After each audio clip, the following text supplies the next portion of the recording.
Sumqayıtın oyuncusu topa başla oynadıktan sonra top onun qoluna dəyir. Hakimin ilkin qərarı davam olur. VAR epizodu yoxladıktan sonra mümkün penalti əllə oyuna görə hakimi epizodu monitorda izləməyə dəvət edir.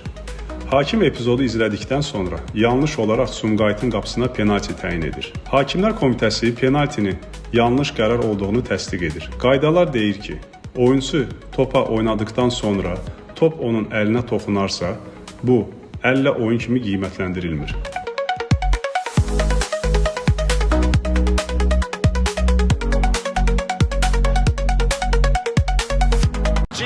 Pedro Pinto və Höccət haqq verdi. Cərimə meydançasında ötürmə qapı qarşısında ön dirəyə zərbə və top uzaqlaşdırılır indi təhlükəli zonadan. Qayda isə pozulub. Sarı vərəqə. İkincidir bu. İkincidir. Selaci.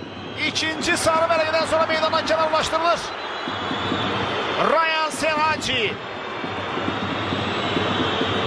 Pasivində sarı vərəqə var idi. İkinci sarı vərəqə Montiyel'e qarşı qayda pozuntusuna görə.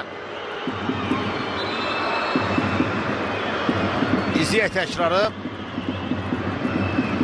Bu epizod ikinci sarı vərəqə Xoni Montiyel zədələnir və hətta həkimlər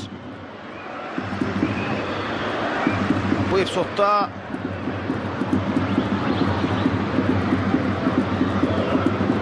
ikinci sarı vərəqəsinə getdi.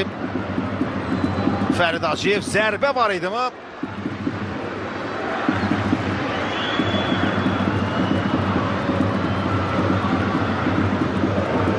Əslində Neftçinin futbolçusu Sumqayıtın cərimə meydanında rəqiblə mübarizədən sonra yerdə qalır. Hakim penalti təyin edir. Epizodu yoxlayan VAR aşkar edir ki, Sumqayıtın oyuncusu topa oynadığı zaman rəqibin ayağına yüngül toxunuş edir.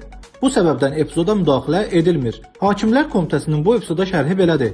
Müasir, sürətli futbolda top uğrunda mübarizədə yüngül təmaslar, toxunuşlar qaçılmazdır və bu səbəbdən Hakimlər Komitəsi belə yüngül penalti təyin edilməsini gözləmir.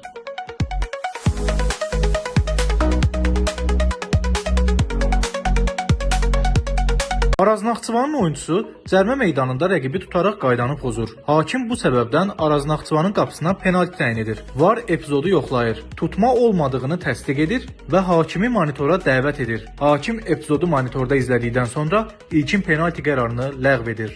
Hakimlər Komitəsinin epizodla bağlı şərhi belədir. Araz Naxçıvanın oyuncusu rəqibin ayağına zərbə endirdiyi üçün bu komandanın qapısına penalti təyin edilməli idi.